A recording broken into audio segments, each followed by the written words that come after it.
Kamala Harris is currently surging in the polls, and this is even before the Democratic National Convention, which is happening next Monday. I think she's peaking at a very, very good time. She's getting a lot of good momentum. She's getting a lot of good media coverage. She's coming out with policy strong. She's giving speeches strong. The enthusiasm is high, and it's showing up in the poll numbers.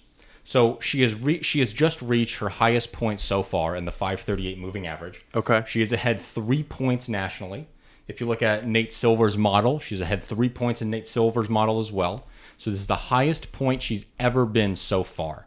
Is 3 points ahead in Nate Silver's model mean 3 points ahead in terms of percentage chance of winning the election? Okay. Yeah. I'm looking at his polling aggregate for that. Okay. So Nate Silver gives her like a 58% chance of winning. Okay. Yeah. And Trump a 42% chance of winning, obviously. But in addition to just Kamala Harris doing very well, Democrats in Congress are also doing well. When we look at the generic ballot, Democrats now have the highest lead in the generic ballot that they've had since April 2023. So they have a 1.2% advantage in the generic ballot. To put things into context, in 2022, when the Republicans won Congress by 5 seats, Democrats lost the generic ballot by 2. And so if the Democrats are now up in the generic ballot by 1.2, you're looking pretty likely at taking back the House. Yeah. You're looking very likely at taking back the House. And when we dive deeper and look at the Senate races, when we look at the exact Senate race polling, we see really great results. Cook Political Report put out a ton of swing state Senate polling from Wisconsin, Nevada, Arizona, Michigan. Democrat is leading 5 and up in all of them. Mm-hmm. In Nevada, they're like up over 12%. That might not be true, but the point is that they're winning, and they're winning outside of the margin of error. And that's what's really impactful here. Mm-hmm. That's the big takeaway. And what I also think is interesting is this 3% national lead that Harris has, it's showing a different coalition than what Joe Biden won with in 2020. Okay. Because when we look at Joe Biden's victory, he won the national popular vote by about 3.5%, right? But when he won the state of, let's say, Michigan, he won by 2.2%. Mm-hmm. Wisconsin, he won by 1%. Pennsylvania, 1.2%. But when we look at Harris's polling numbers and we go down to the state of Wisconsin, okay, polling is suggesting a whole different type of electorate because she's winning Wisconsin by 3.5. Okay. So she's running ahead in the swing states than at the national level. She's doing better in Wisconsin than in the nation generally. Okay. What does that say to you? It says to me that there's a lot more Democrats there's a lot more Republicans in California now. Interesting. It says to me there's a lot more Republicans in California and in New York, and I think that matches with what we saw in the 2022 midterms, because we saw a big spike in conservatism in New York. The New York governor, the Democrat governor, only won by 5. It was the closest New York governor's race in like 30 years. And I think this is an example of that. I think there's more Republicans in blue states now. And I think that's changing some things. Interesting. Okay. I wonder why that would have happened. Right? Is it the wave of young men who are leaning further right? But if that's the case, I feel like the young women leaning left would outdo that. No, I think the right answer is the demographic changes that's happening with the working class vote. Okay. And the percentage changing on the margins of Black and Hispanic voters. I see. And I think that those margins of and those people who live in cities are changing the overall voting levels of this. Like, you used to win 80% in Manhattan, and now maybe you win 72%. Sure. Well, that might not change New York, but it sure as hell will change the popular vote on a national level if the same thing happens in Dallas and Houston and Los Angeles. And I think that's kind of what we're seeing. Do you think are there similar demographic shifts happening in these swing states that would explain a larger margin of support for Harris? Or do you think that can probably just be chalked up to the excitement around her as a candidate? I think it's a mix of both. I think that there is definitely an excitement around her as a candidate that's pulling this along. But I also think the suburbs is still moving to the Democrats in these Rust Belt counties. The area outside of Milwaukee in Wisconsin specifically, the WOW counties, that's what it's called. The WOW counties used to be Republican stronghold suburbs. It used to be the largest and densest voting area of Republicans basically in the country. And now the Democrats win all those counties. Okay. And it's a total shift of the entire political calculation in Wisconsin. And what I find interesting is the Wisconsin Democratic political machine is getting way better over the last 10 years. They've gotten way better. They've gotten way better at organizing the college students on the campuses. They've gotten much better at doing voter outreach to get out the vote on the low-profile cases. Remember the Supreme Court election that happened in, I think, April with Janet Stenowitz or whatever her name was? Republicans used to sweep Supreme Court races because Democrats never showed up to vote. Well, now Democrats win that by 10, right? It's a total shift in the electorate. Okay. And I think that move of the suburbs is what's pulling Wisconsin over here. And you think the move of the suburbs in a Wisconsin and in Michigan is different different than the move of the suburbs in New York, California? I think so. Because I think that the suburbs in Long Island are not really trending left. Yeah, but why? What's the difference there, right? I think is it almost like a reaction to the proximity to coastal elites? That's like where you're kind of rejecting that and pushing it away. Well, that's a possibility. Okay. I think that's a good possibility. It's hard to get into the psychology of the voter. Yeah. It's much easier to identify the trends than to identify why the trends happen. Yeah, exactly. Obviously, Which is why, to me, why the trends happen is the more interesting question. That is the more interesting question. Yeah. But also, there's other aspects to this, too, where it's not just, Harris is doing good in the polling top lines and she's, running against Trump very well right now.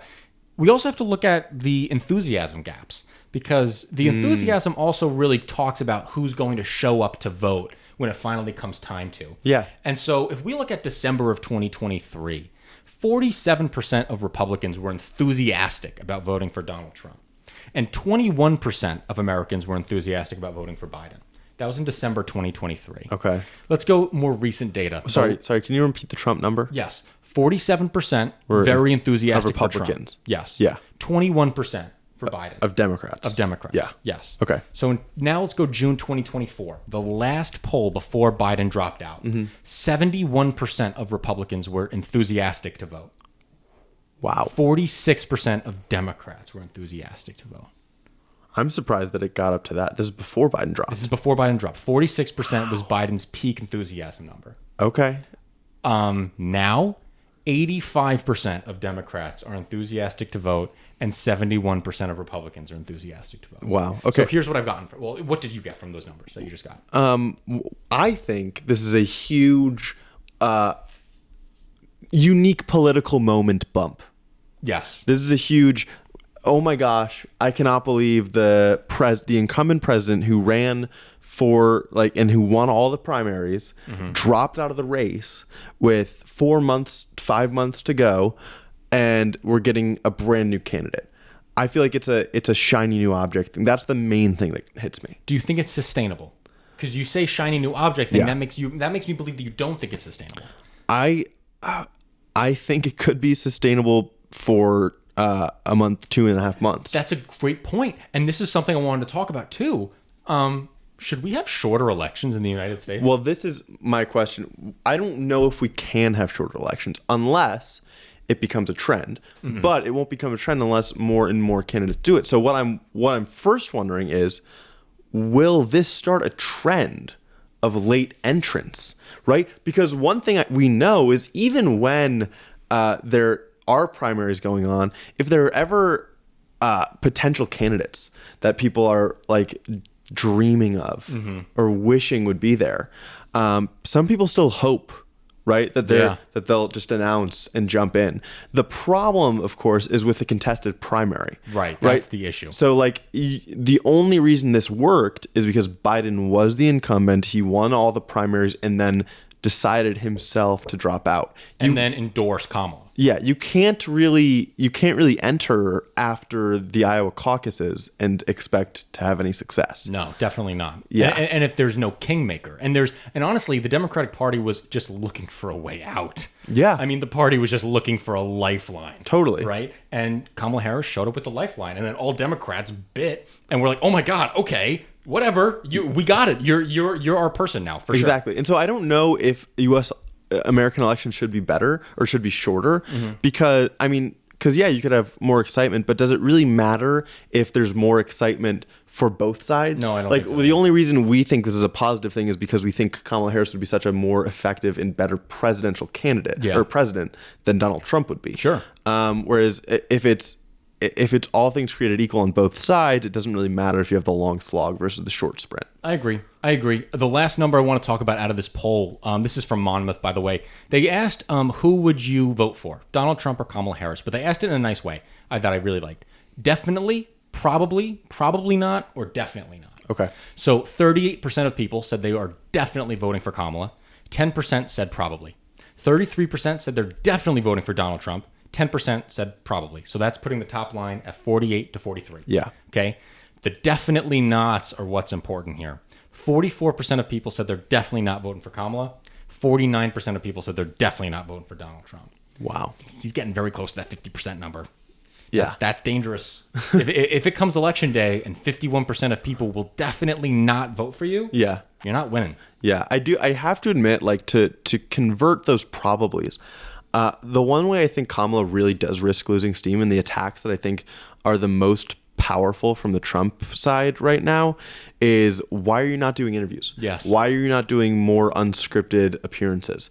Because I think those are valid questions. It is a valid question. Kamala, you have to get on TV. Yeah. You have to make the case to the American public you're doing a very good job in your rallies. And it's pretty cool that we finally have a Democrat who can go around the media and talk directly to the people. That's a good quality. But it doesn't have to come to the destruction of having a good relationship with the media and then using that to properly allow them to vet you the way that it should be done. And I think she knows. Right. I think she wants more time to triangulate. Yes. She wants more time to figure out her most politically advantageous positions and lines of messaging on them, which I understand, but they are already it's already backfiring that it's taking as long as it is on her. She's surviving, she's thriving, because right now the majority of the idea of Kamala is in memes and excitement and loud rallies, right? But if these probablys, like, what are these probablys going off of? Maybe a lot of them are going off of vibes, right? And Kamala is nailing the vibe war, it seems, right now. Yeah. But some of these probablys are probably going to be figuring out, like, trying to look into some of the policy positions, right? And maybe that won't happen until a week before the election, and so it won't matter at all. But besides that, they might count points against Kamala for not coming out with policy positions. I absolutely agree. And she has a lot to answer for. This is a person who co-sponsored Medicare for All back in the day. This is a person who said they wanted to ban fracking back in the day. And now she comes out and says she's not for Medicare for All and she doesn't want to ban fracking. That's fine if you feel that way now. And that's fine if that's the way you're going to govern. That's fine. There's a difference between being a senator from California and being the president of the entire country. And that's fine, right? But you have to answer those questions and you have to make that case. Exactly. You have to explain why, and compellingly.